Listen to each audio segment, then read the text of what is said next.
Nicole Bennett approached the mirror in her living room and looked at her reflection in despair. Gosh, I'm only 40, and I already look like an old woman.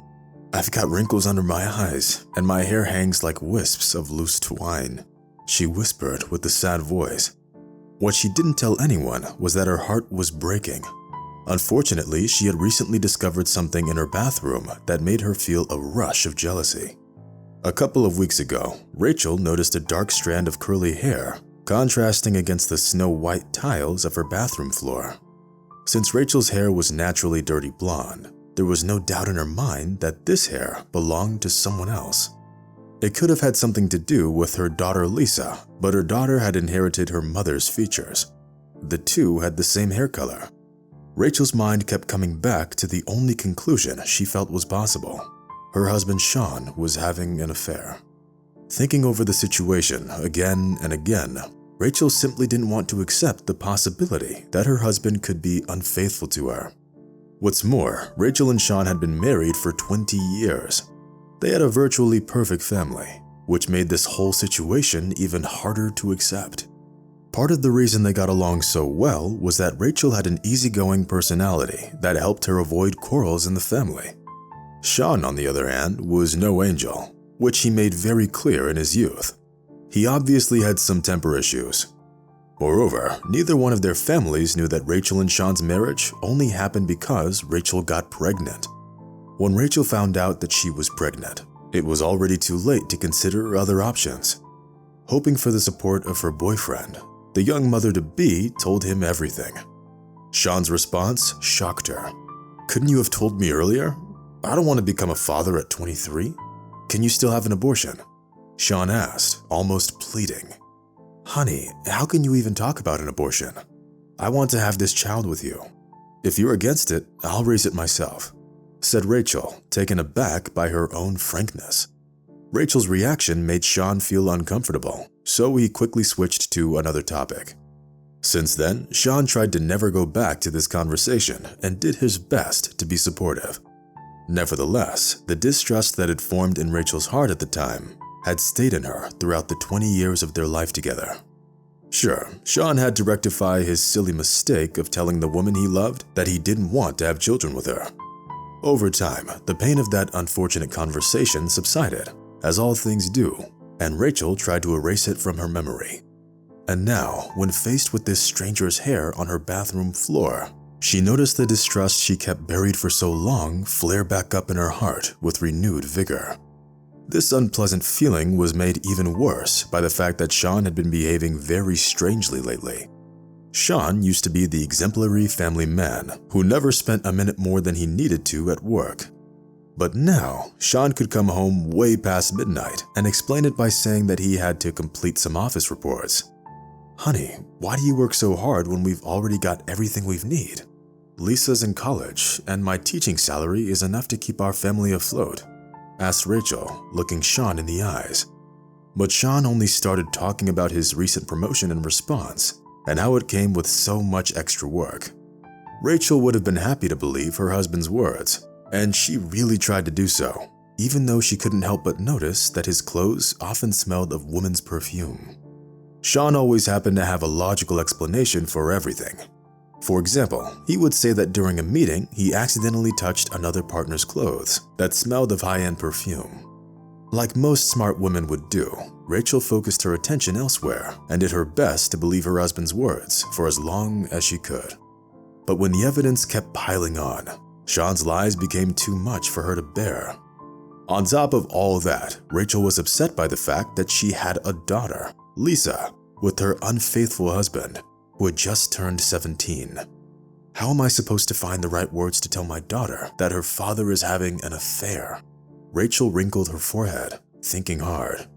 She tried to find a way out of this tough situation and turned to her best friend, who also worked as a teacher at the university. Helen was 7 years older, and her life experience consisted of 2 divorces and many failed relationships she had with married men. "Trust me, all men are the same. Put a woman in a short skirt in front of them, and they can't control themselves," said Helen, completely sure of herself. "Do you think Sean's lover is younger than me?" Rachel asked, blushing to the roots of her hair. I wouldn't doubt it. Men are hunters by nature, and they're always looking for that next prey. But don't you worry, hon. I'll help you find someone to replace Sean with. He's been so insensitive to you and Lisa," said Helen with determination. This was of little consolation to Rachel, for she wasn't planning on breaking up their family over some unconfirmed suspicions. Despite all the circumstantial evidence on her side, Sean never confessed to having a lover on the side. Rachel took a long time to process Helen's words. Subconsciously, she still tried to find an explanation for Sean's actions, but he only behaved stranger by the day. Eventually, it got to the point when Sean stopped hiding that his heart belonged to someone else. And after finding yet another one of those damned black hairs on the bathroom floor, Rachel decided to catch her husband in the act. Thus, Rachel took a sick day at work so she could come home early. She knew that her daughter would be at college at this time.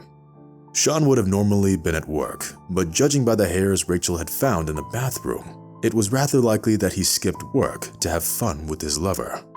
Rachel cautiously entered the house and hid in the pantry. She waited for her husband and his young lover to arrive. Fortunately, she didn't have to wait long. Half an hour later, Rachel heard the sound of a key turning in the front door lock. "I've got you now, Sean. No more excuses," thought Rachel, clenching her fists. She kept watching the living room through the loosely covered pantry door, ready to leap out from her hiding place and catch the two lovers in the act. Can you imagine Rachel's surprise when instead of Sean and his young lover, she saw her own daughter talking loudly to someone on the phone? "No, James, listen to me. No, I'm not having an abortion. I'm having twins. Do you understand that or not? I'd rather raise them on my own than get an abortion," exclaimed Lisa, her voice trembling. Wow, how could things have come to this? A mother not knowing that her daughter is pregnant, thought Rachel, tears welling up in her eyes. Unable to hold back her excitement, Rachel came out of hiding, surprising her daughter.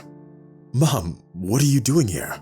You're supposed to be at work," said Rachel in a shaky voice. "Hun, let's not talk about that yet. Tell me, are you really pregnant with twins?" asked Rachel. Lisa turned away and looked down at the floor. She nodded her head. For a split second, Rachel remembered her old, younger self in this situation. She took Lisa by the hand and led her into the kitchen, where she poured her a cup of tea and asked her to start from the very beginning. The father of the twins, as it turned out, was one of Lisa's classmates, James Mitchell. They had been dating for about 6 months. Rachel understood right away that this young man was simply scared of taking on new responsibilities, and just like Sean did at one point, tried to convince Lisa to have an abortion. Rachel listened attentively as her daughter let it all out and hugged her. "Don't worry, dear. You just take care of yourself and those babies. Don't worry about anything else. Remember, I'll always be here to help."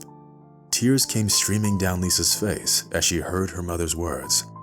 Lisa had already been suffering in silence for a month, not knowing how to tell her parents about her pregnancy. In the evening, Rachel waited for her husband to arrive.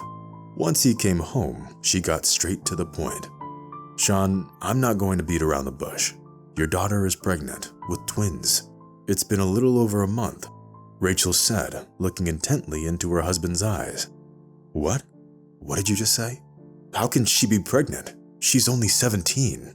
Can't she just get an abortion?" Sean seemed agitated. "No, honey, Lisa and I are both strongly against her getting an abortion," said Rachel in a firm tone. When Sean heard the shocking news, he turned pale and gray. Then, gathering his courage, the man said, "I'm sorry. Of course, I'm not ready to become a grandfather now, not when I'm in the prime of my life. If this is the case, then I'm leaving the family." Rachel's heart skipped a beat as she realized that this very moment had confirmed all her recent fears and anxieties. Fortunately, deep down, Rachel was already prepared for the possibility of a divorce, and so she accepted the news of her husband's departure without losing face. Now that everything had fallen into place, Rachel even felt a sense of relief. She knew that she had to take care of her daughter first before taking care of herself. To that end, Rachel invited James for a chat and discussed their plans for the future. Rachel bluntly suggested that the young couple rent a place and start a life together. Rachel left the house to Sean and left with her daughter and her fiancé. Rachel felt an incredible ease in her heart, and she knew that it was because she was finally free and could start her life from scratch. Fortunately, James turned out to be a good man and never turned his back on Lisa and their children. Over time, Rachel was pleased to note that her daughter's fiancé was nothing like Sean in his youth. James wanted to do his part in the family, and he made that clear by transferring to part-time studying and getting a job. Time flew by. When the twins was getting closer, the young couple found themselves fully prepared to welcome the newest members of their family. The twins were named Molly and Richard. They were truly beautiful babies, and the sight of them brought tears to Rachel's eyes. "I didn't think I'd become a double grandmother," Rachel said, smiling. Helping her daughter raise her little babies, Rachel felt that she had found the peace of mind she had been dreaming of all these long years. One day, as she was walking in the park with her two grandchildren, Rachel met a very nice man who took her for a young mother. As it turned out, the stranger's name was David Watson, and he had been divorced for 5 years. When he found out that the little ones were Rachel's grandchildren, David smiled and gave her a bouquet of flowers in an outburst of affection. It's hard to say whether it was love at first sight or just an accident, but from that moment on, David came to the park every day to see Rachel and give her flowers. Meeting David did wonders to the 40-year-old woman's tormented heart and filled her with the newfound faith of love and sincere feelings. Rachel allowed herself to be wooed by David for about 6 months before agreeing to move in with him. They planned to start a new chapter in their lives, full of unpredictable events and experiences.